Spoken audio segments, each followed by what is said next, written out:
جی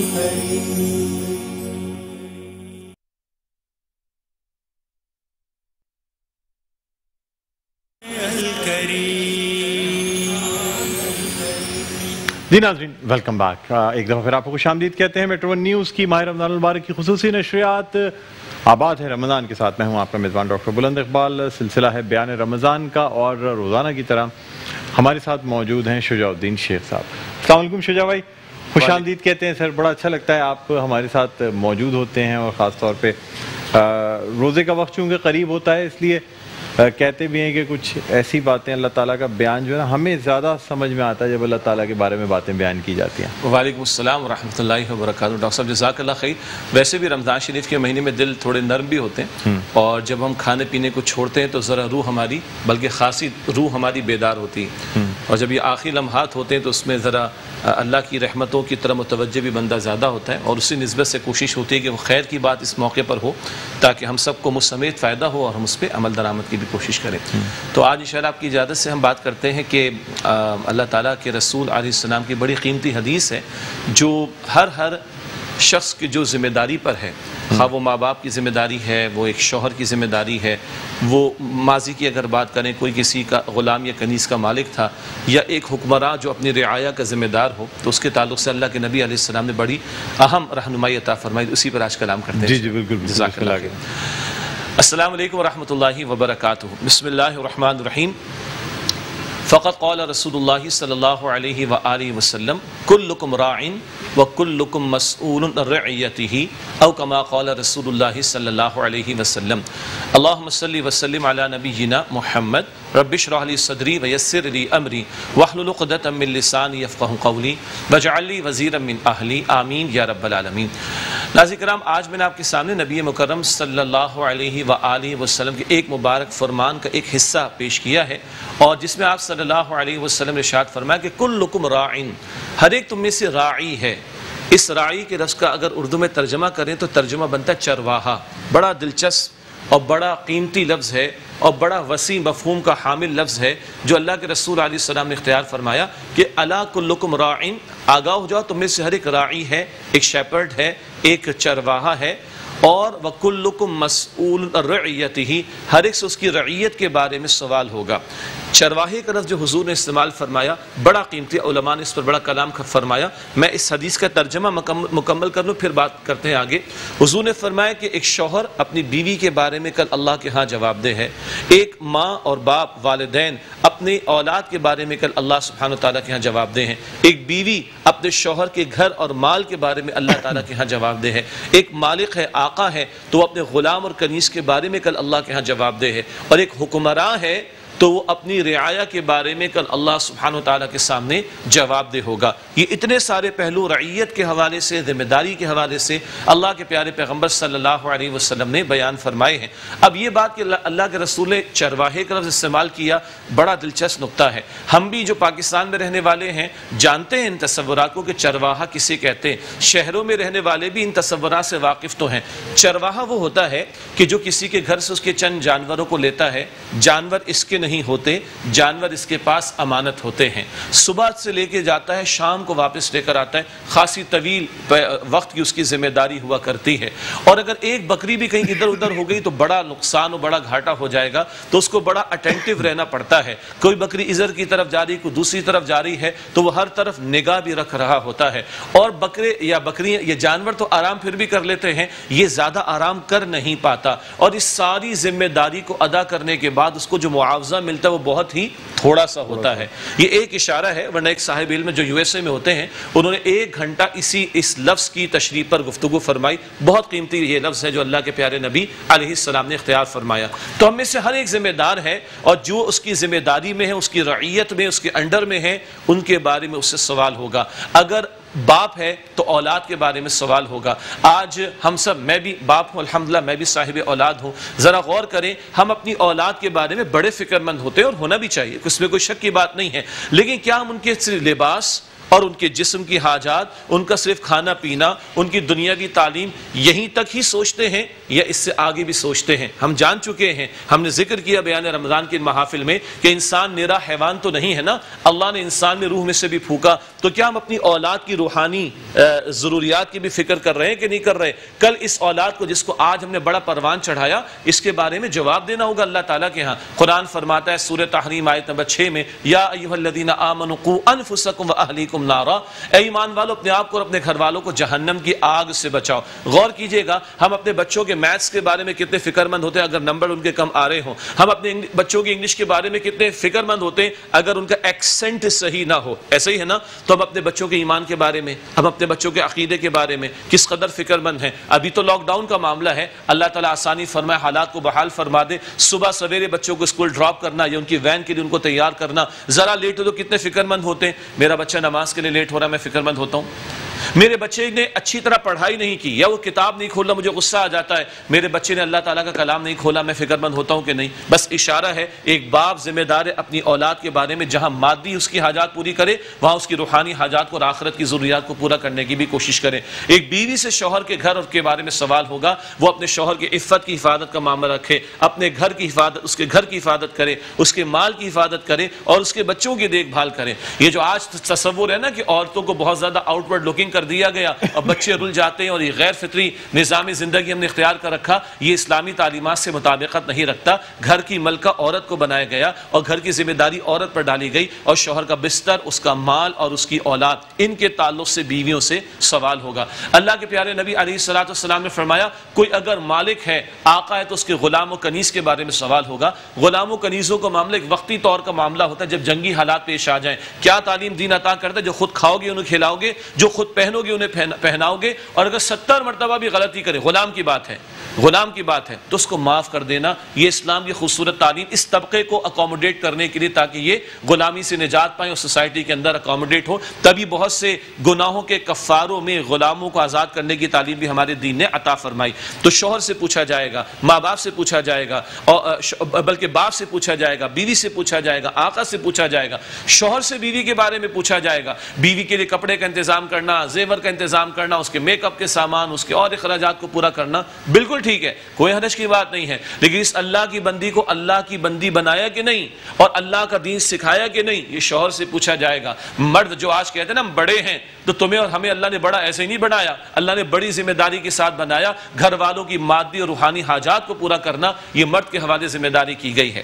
اور آخری بات اس حدیث میں کیا ہے؟ جو رعایا ہے نا، اس کے بارے میں حکمرانوں سے سوال کیا جائے گا۔ میں تو ڈر جاتا ہوں، بلکہ میں تو سوچتا ہوں کہ کتنا حوصلہ ہے ہمارے یہاں کچھ لوگوں کا کہ ان کو اقتدار میں آنے کا کتنا شوق ہوتا ہے، کوئی 22 کروڑ پر، کوئی چند کروڑ پر۔ اللہ کے پیارے نبی علیہ السلام کے صحابی حضرت عمر فاروق رضی اللہ تعالی عنہ فرماتے ہیں، فرات کے کنارے اگر کتا بھی بھوکا مر گیا، فرات کے کنارے اگر کتا بھی بھوکا مر گیا، یہ بکری کا ذکر بھی آتا ہے، تو اللہ مجھ سے سوال کرے گا۔ اور حکمرانوں کو تو خوف خدا تھا، وہ راتوں کو بستر کو چھوڑ کر جو ہے وہ اپنی رعایا کی رکھوالی کرتے تھے، دیکھ بھال کرتے تھے، اور اپنے کاندھوں پر بوجھ جو ہے وہ اناج کا وہ لاد کر ان کے گھروں کو پہنچایا کرتے تھے۔ سیدنا علی رضی اللہ عنہ جب بیت المال سے اناج تقسیم ہو جاتا تو 2 رکعت ادا کرتے اور زمین کو گواہ بناتے، اے زمین تو گواہ رہے کہ میرے رب نے میرے کاندھوں پر جو ذمہ داری ڈالی میں نے اس کو ادا کیا۔ آج جو حکمراں ہے نا بھائی، اللہ تعالیٰ پوچھے گا آپ سے بھی، اللہ سبحانہ وتعالیٰ پوچھے گا، جب ایک ڈاکٹر کو وینٹیلیٹر نہیں ملتا ہے شہر کے اندر، اور باہر سے امداد بھی آ رہی ہے، اور چیف جسٹس بھی پوچھ رہے کہ امداد کہاں جا رہی ہے، پیسہ کدھر جا رہا ہے، اللہ تعالیٰ سوال کرے گا بھائی۔ جس نے اپنی ذمہ داری میں کوتاہی کی ہے وہ اللہ تعالیٰ کے جواب دہ ہے۔ پچھلے ایک پروگرام میں ہم بات کر چکے ہیں، ایک شخص رسول اللہ صلی اللہ علیہ وسلم کے ساتھ قتال میں شریک ہے اور قتل ہو گیا۔ صحابہ نے عرض کیا یا رسول اللہ یہ شہید ہو گیا، رسول اللہ نے فرمایا کہ میں اس کو جہنم میں دیکھ رہا ہوں۔ کیوں؟ مال غنیمت جو مشترکہ جائیداد، مشترکہ مال ہوتا ہے نا مسلمانوں کا، پھر تقسیم ہوتا ہے، مال غنیمت میں سے ایک چادر اس سے چرائی تھی، یہ جہنم کی آگ میں اس کو دیکھ رہا ہوں۔ امام الانبیاء فرما رہے صلی اللہ علیہ وسلم، ذرا غور کریں، جو بڑی بھڑکیاں مارتے ہیں، عوام مصیبت کے اندر ہوں، مصائب کے اندر گرفتار ہوں۔ آج تو رپورٹنگ صحیح نہیں ہو رہی نا، خودکشیاں بھی ہو رہی ہوں گی، اور نہ جانے بھوک سے کتنے لوگ مر رہے ہوں گے۔ میڈیا معاف کیجیے گا بھائی، اتنا آپ آتا ہے جتنا آنے دینے کی اجازت دی جاتی ہے، لیکن غور کیجیے گا اللہ تعالیٰ کل پوچھے گا اس رعایا کے بارے میں، کوئی بھوک سے مر رہا ہے، کوئی افلاس سے مر رہا ہے، اور کسی کو بنیادی حاجات زندگی کی پورا کرنے کا موقع اگر نہیں مل رہا، اور جو اوپر بیٹھے ہوئے اور جن کے پاس اختیار موجود ہے اگر وہ اپنی ذمہ داری ادا نہیں کر رہے، تو جیسے ایک باپ سے سوال ہوگا، ایک شوہر سے سوال ہوگا، ایک مالک اور آقا سے سوال ہوگا، اللہ کے رسول علیہ السلام نے فرمایا رعایا سے بھی سوال ہوگا۔ اللہ ان حکمرانوں کو ہدایت عطا فرمائے، اور اگر خوف خدا آ جائے تو بشارت بھی سن لیں۔ خوف خدا اگر آ جائے دل میں، اللہ کا احساس کر کے یہ تانوں کی بجائے اور اپوزیشن کرنے کی بجائے اور لڑنے کی بجائے اللہ کا خوف کر کے عوام کی تم جو ہے وہ ذمہ داری پوری کر لو، مادی بھی اور روحانی بھی۔ ہاں، مساجد کا معاملہ، ہدایت کا معاملہ، قرآن کا معاملہ، توجہ کر لیجئے۔ اگر اللہ کا خوف دل میں پیدا ہو جائے، رمضان کا مہینہ ہے تو بشارت بھی سن لیں، 7 افراد کو اللہ اپنے سائے میں جگہ عطا فرمائے گا قیامت کے دن، جب اللہ کے عرش کے سائے کے سوا کوئی سائے نہیں ہوگا۔ پہلا کون ہوگا؟ امام عادل، عدل کرنے والا حکمران، اس قدر اس کا رتبہ ہوگا۔ یہ تو ہم نے دونوں باتیں رکھ دیں۔ اللہ سے میں دعا کرتا ہوں، میں گھر کا حاکم ہوں، اللہ مجھے میں ذمہ داری ادا کرنے کی توفیق دے۔ میں گھر کا بڑا ہوں، اللہ مجھے ذمہ داری ادا کرنے کی توفیق دے۔ اور جو صوبوں میں بڑے ہیں اور جو ملک میں بڑے ہیں، اللہ ان کو بھی ہدایت دے، اللہ ان کو بھی اپنا خوف عطا فرمائے، اور اللہ ان کو بھی ذمہ داری صحیح طور پر ادا کرنے کی توفیق دے۔ اس لیے کہ بھائی موت آنی ہے اور اللہ کے سامنے کھڑا ہونا ہے اور جواب دینا پڑے گا۔ ہم لوگوں کو بے وقوف بنا سکتے ہیں، ہم جو ہے وہ الٹے سیدھے بہانے بنا کر اپنے آپ کو بچا سکتے ہیں، اللہ کے سامنے کوئی بہانہ نہیں چلے گا۔ اللہ مجھے بھی، سب سے پہلے میں اپنے لیے کہہ رہا ہوں، اللہ مجھے بھی، ہم سب کو اور ہمارے حکمرانوں ذمہ داروں کو بھی اصلاح کی توفیق عطا فرمائے، اور کل کی جواب دہی کی تیاری آج کرنے کی توفیق عطا فرمائے، اس سے پہلے کہ مہلت ختم ہو جائے، اور مہلت کبھی بھی ختم ہو سکتی ہے۔ کورونا وائرس سے زیادہ اموات ایکسیڈنٹ میں ہو رہی، کورونا وائرس سے زیادہ اموات کینسر کے پیشنٹس اور نہ جانے کس کس میں ہو جاتی، کبھی بھی آ سکتی ہے۔ ابھی تیاری کا موقع، اللہ ہم سب کو توفیق عطا فرمائے۔ وآخر دعوانا الحمدللہ رب العالمین۔ جزاکم اللہ خیرا کثیرا۔ جزاک اللہ، بہت اچھی طریقے سے آپ نے بیان فرمایا۔ جزاک اللہ خیر۔ شجاع بھائی، پہلا سوال آپ سے یہ ہے کہ کوئی گھر کا سربراہ ہے اور اس کو ظاہر سی بات ہے تمام چیزیں دیکھنی ہوتی ہیں، اب گھر پہ وہ چیزوں کو اسلام کے مطابق، شریعت کے مطابق لے کر چل رہا ہے، لیکن شاید چیزوں میں اتنی فراغ دلانہ تقسیم نہیں کر پا رہا لوگوں میں، اس لیے کہ ہر شخص چاہے بہت پیسے ہی کیوں نہ ہو، دور اندیش شخص ہمیشہ جو ہے وہ میانہ روی کے ساتھ چلے گا۔ اب اس کے اگر گھر والے ناراض رہتے ہیں اس سے، اس وجہ سے کہ ظاہر سی بات ہے گھر میں وہ آسائشیں نہیں ہیں، وہ چیزیں نہیں ہیں، تو ایسے شخص کا اللہ کے یہاں کیا مقام ہے؟ 2-3 پہلو ہے نا۔ پہلی بات تو یہ ہے کہ بالکل آپ نے بجا فرمایا کہ جو گھر کا سربراہ ہے وہ مرد کو بنایا گیا، باپ ہے، شوہر ہے، بڑا ہے وہ گھر کا، اور اسی کے ذمہ کفالت کی ذمہ داری میں، ٹھیک ہے۔ اچھا، اب ایک شخص تو وہ ہے کہ جو اللہ تعالیٰ نے، جس کو اللہ تعالیٰ نے وسعت کم دی ہے، اس وقت جو بھی حالات کو ذہن میں رکھیے نا، مطلب 1-1.5 کروڑ افراد تو ویسے بے روزگار ہیں، اور لاک ڈاؤن کے نتیجے میں لوگوں کے حالات کہاں گئے آپ کو مجھ سے زیادہ اندازہ ہے۔ جن لوگوں کی 15-20 ہزار کی سیلری بیچاروں کو وہ بھی نہیں مل رہی تو کہاں کھڑے ہوں گے؟ خیر، یہ تو لاک ڈاؤن کا معاملہ جنرل بات کر لیتے ہیں۔ تو ایک شخص وہ ہے جس کو اللہ تعالیٰ نے وسعت ہی کم دی ہے، تو ظاہری بات ہے وہ کہاں گھر والوں کی ہر طرح کی خواہشات کو پورا کر سکے گا، ایک بات۔ دوسرا، آپ نے بڑی اہم بات بیان فرمائی، ایک آدمی دور اندیش ہوتا ہے۔ دور اندیشی کا مطلب ہے کہ وہ وقتی چند چمک دمک کی چیزیں گھر والے مانگ رہے ہوتے ہیں، حالانکہ وہ آگے کے معاملات کو دیکھ رہا ہوتا ہے، یعنی کہ بیٹوں کی شادی بھی کرنی ہے، اللہ نے اولاد دی، کل بچے بڑے ہوں گے تو گھر کو بڑھانا بھی پڑے گا۔ مثال کے طور پر ایک آدمی اس کے لیے جمع کرنے کی، رکھنے کی کوشش کرتا ہے، اور ایک اس سے بڑا دور اندیش ہوتا ہے، وہ یہ ہوتا ہے کہ بھائی اس اولاد کو، اس گھر والوں کو مجھے جنت میں دیکھنا ہے، تو وہ وہاں کی بھی فکر کر رہا ہو، ٹھیک ہے نا۔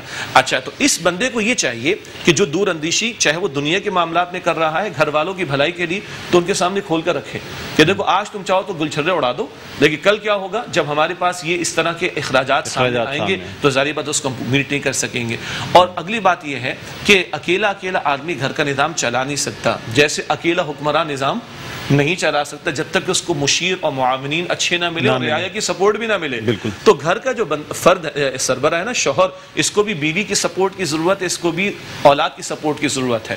مجھے تو یاد آ گیا، اللہ اکبر، امام الانبیاء صلی اللہ علیہ وسلم، ان پر تو وحی آتی تھی نا، اللہ کے رسول گھر والوں سے مشورے کر رہے ہیں، گھر کے معاملات میں مشورے ہو رہے ہیں اور امت کے معاملات میں مشورے ہو رہے ہیں، تو باقی ہماری تو کوئی حیثیت نہ رہی۔ تو جب یہ شوہر یا باپ جو گھر کا سربراہ ہے اپنے گھر والوں کو آن بورڈ لے کر چلے گا، تو جہاں وہ دور اندیشی رکھنا چاہتے ہیں وہ آن بورڈ ان کو بتا دے، تو اللہ تعالیٰ کی ذات سے امید ہے کہ یہ تربیت ہم گھر والوں کی کریں گے تو پھر وہ ناچاقی کا معاملہ یا یہ کہ جناب ہمارے ساتھ تو کچھ نہیں کیا، وہ معاملہ پیش نہیں آئے گا۔ دوسرا پہلو یہ کہ گھر والوں کو بھی سمجھنا چاہیے اور سمجھانا چاہیے کہ بھائی ہزاروں خواہشیں ایسی کہ ہر خواہش پہ دم نکلے. ہر خواہش دنیا میں پوری ہو جائے یہ ضروری نہیں ہے. یہ اگر تربیت ہوگی تو پھر وہ میانہ روی ہمیں میسر آئے گی جس کی طرف آپ نے توجہ دلائی. بالکل. اچھا شجاع بھائی، آپ نے بات کی کہ بیوی کی جو تربیت ہے وہ بھی شوہر کی ذمہ داری ہے، مطلب بہت حد تک، اور اس کا سوال بھی شوہر سے ہی کیا جائے گا.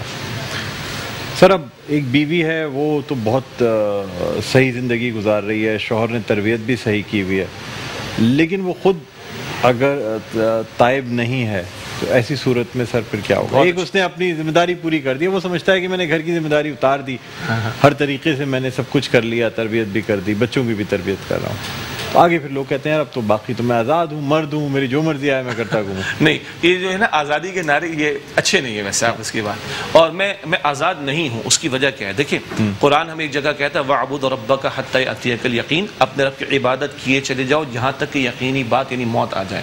تو موت آئے گی تو یہ ذمہ داری کا معاملہ یہاں کے حساب سے ختم ہوگا. پہلی بات. دوسری بات، ہم قرآن میں پڑھیں، پہلا پارہ ہے قرآن کا سورۃ البقرہ. یعقوب علیہ السلام دنیا سے تشریف لے جا رہے ہیں اور اپنے بیٹوں سے پوچھ رہے ہیں، وہ بیٹے جن کے بھی بیٹے ہیں، جن کی بھی اولاد ہے، ٹھیک ہے. یعقوب علیہ السلام پوچھیں میرے بعد کس کی عبادت کرو گے؟ سب نے کہا ایک اللہ وحدہ لا شریک کی عبادت کریں گے. تو پتہ چلا کہ نیک باپ تو زندگی کی آخری سانس تک اپنی اولاد کے لیے فکر مند رہے گا. اچھا، اب جو سوال کا ایک اور اسپیکٹ ہے وہ بڑا قیمتی ہے. ہو سکتا ہے کہ کسی کی اہلیہ الحمدللہ وہ ماشاءاللہ دیندار ہیں، وہ ماشاءاللہ نیک ہیں اور اللہ نے ان کو سمجھ بوجھ عطا فرمائی. ہو سکتا ہے شوہر نے کوتاہی بھی کی ہو یا شوہر خود اتنا باعمل نہیں ہے، تو یہ بیوی کیا کرے؟ سیدھی سی بات ہے. یہ اگلی مثال گھر کے ہر فرد پر اپلائی ہوگی. مثال کے طور پر بیوی دیکھے کہ میرے شوہر کا ہاتھ جو ہے نا وہ چولہے میں جل رہا ہے، تو بیوی کیا کرے گی؟ ہاتھ ہٹائے گی. بالکل ہاتھ ہٹائے گی. اچھا، بیوی دیکھے کہ بچے کا ہاتھ جل گیا تو کیا کرے گی؟ بالکل ہاتھ ہٹائے گی. اچھا، بیٹا دیکھے کہ ابا کا ہاتھ جل گیا تو ہر صورت میں سر کبھی بیٹا کہے گا نہیں ابا تو بڑے ہو گئے، نہیں کبھی بیوی کہے گی میرے شوہر سوال ہی نہیں پیدا ہوتا، نہیں نا. تو اللہ تعالیٰ کہتا ہے اپنے آپ کو اور اپنے گھر والوں کو جہنم کی آگ سے بچاؤ. تو میں اگر خدا نہ خواستہ یہ دیکھ رہا ہوں کہ میرے گھر کا کوئی فرد برائی کے اندر ہے، بیوی دیکھ رہی ہے شوہر کے تعلق سے، تو ہمدردی کا جذبہ، اللہ مجھے بھی توفیق دے، ڈانٹ ڈپٹ کا جذبہ نہیں، لٹ مار والا جذبہ نہیں، ہمدردی اس بات کی کہ یہ برائی اس کو جہنم کی طرف نہ لے جائے. یہ احساس جب پوری فیملی میں ہوگا تو پھر ٹونٹنگ نہیں ہوگی، ورنہ ٹونٹنگ بھی ہوتی ہے نا. چار اچھا اب میڈیا پہ دین کی باتیں بھی چل رہی ہیں تو 100 میں سے 4 باتیں تو سب کو یاد رہ جاتی ہیں، آگے سے ٹونٹنگ بھی ہے. دیکھا شجاع بھائی نے تو یہ بتایا تھا، مفتی صاحب نے تو یہ فرمایا، تمہاری حرکت دیکھو. ارے اللہ کے بندے، ٹونٹنگ نہیں کرنی، ہم سب خطا کار ہیں، بلکہ ہم ایک دوسرے کو سپورٹ کریں. بڑا پیارا مقام قرآن کا سورہ التوبہ میں آتا ہے والمؤمنون والمؤمنات بعضهم اولیاء بعض، اہل ایمان مرد اہل ایمان عورتیں ایک دوسرے کے ہم مقصد ساتھی ہیں. یأمرون بالمعروف وینہون عن المنکر، وہ ایک دوسرے کو بھلائی کا حکم دیتے ہیں اور بدی سے روکتے ہیں. اور بار بار بیان رمضان میں بات آئی، امت تو اسی کام کے لیے پیدا کی گئی کہ نیکی کا حکم دینے، بدی سے روکتے ہیں. تو کام شروع کہاں سے ہوگا؟ گھر سے شروع ہوگا، جس کو انگلش میں کہتے ہیں چیریٹی بگنز ایٹ ہوم والی بات ہے. یوں اگر ہم اس انداز سے گھر والوں کو لے کے چلیں گے تو ہم آن بورڈ ہوں گے، ٹونٹنگ نہیں کریں گے بلکہ ایک دوسرے کی اصلاح کریں گے. بالکل. اچھا سر، ایک اور آپ سے سوال یہ ہے کہ حکومت کے لیے آپ نے کہا کہ وہ رعایا کو بھی جواب دیں، اللہ تعالیٰ کو بھی جواب دیں. جی سر، اگر کوئی حکومت بدعنوان نہیں بھی ہے لیکن سنبھل ہی نہیں رہی حکومت، جی پھر کیا کریں گے؟ دیکھیے سچی بات میں ان کا قصور نہیں ہے، جی چیزیں نہیں سنبھل پا رہی سر، حالات ایسے. 2 اسپیکٹ ہیں، ایک ہے کہ چیزیں سنبھل نہیں پا رہی اور ایک ہے کہ چیزوں کو سنبھالنے کی اوقات نہ ہو. یہ بڑی ایسی بات ہے، اللہ تعالیٰ بہتر جانتا ہے، کہنا مشکل. ہاں، تو بہرحال اللہ تعالیٰ کا نظام ہے، اللہ نے زمین بنائی ہے، اللہ نے زمین پر وسائل رکھے ہیں، تو اللہ تعالیٰ نے زمین کے وسائل کو استعمال کرنے والے بھی پیدا کیے ہیں. ٹھیک ہے جی. تو اگر معذرت کے ساتھ اگر ایک اسائنمنٹ مجھے مل رہا ہے، دیکھیں قرآن نے اصول دیا ہے، اسائنمنٹ اسے دیا جائے کہ جو علم رکھتا ہو، جو حفاظت کر سکتا ہو اور جو تقوی والا بھی ہو.